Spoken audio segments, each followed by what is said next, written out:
Okay, so you've set up your ads and now you want to jump in and see how they're actually performing. But when you first enter Ads Manager, there is a lot of information there. So I want to show you some tips to make that a little bit easier for you. Firstly, you want to adjust the time frame that you want to analyze. You can also select this switch on that compares that same time frame beforehand as well, but that's completely customizable, or you can do from day zero when you first started running ads.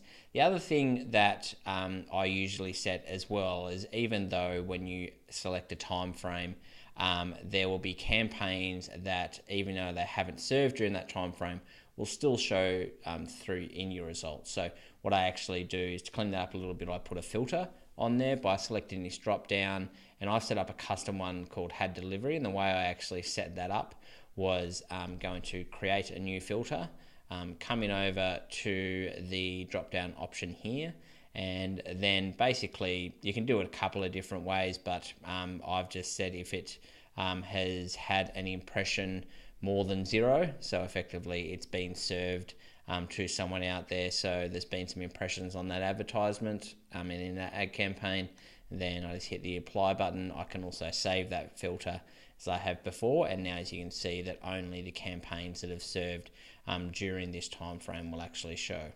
Then what I actually do is I tend to analyze campaigns from the advert set level first, and then from the advert level when I want to get a little bit more granular.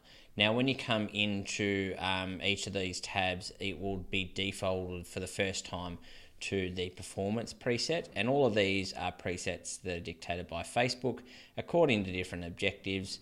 The performant ones is, I guess, a really broad overarching one.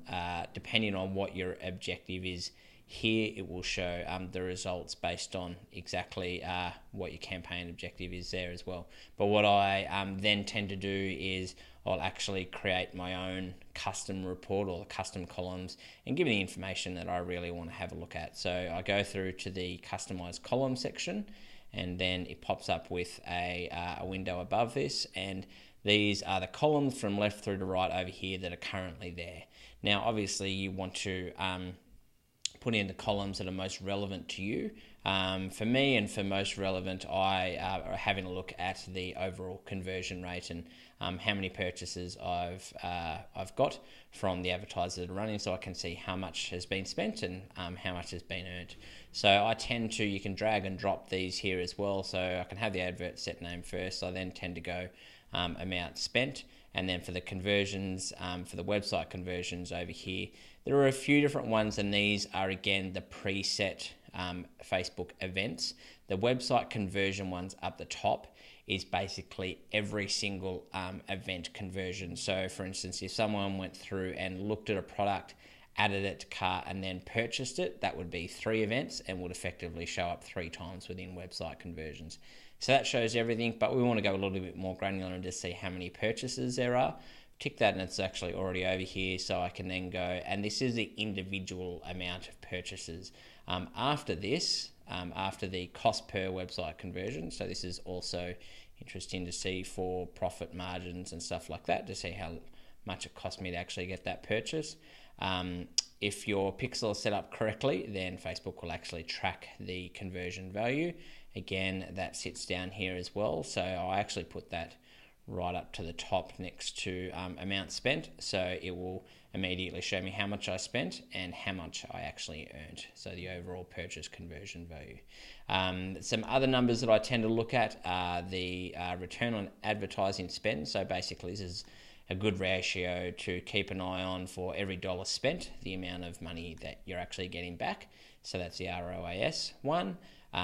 If you've got custom conversions, you can actually set them up, and they'll appear in this option as well underneath all of the preset conversions. I don't have any custom conversions at the moment, but if they're set up, that's where they will be.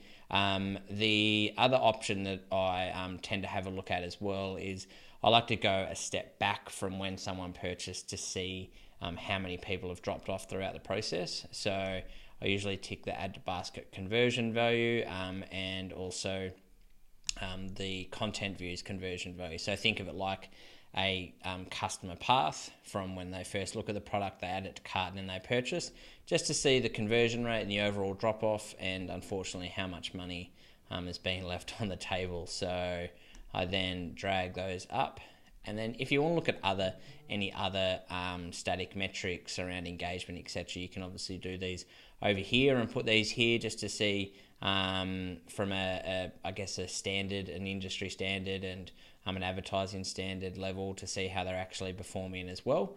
And then once you click the apply button, that will then put all of those columns that you've just put in order from left through to right, and it will show you the overall value. So how much you've spent, how much the purchase value is individually, again, how many purchases there have been, how much it's cost per each of those, and then the average return on ad spend.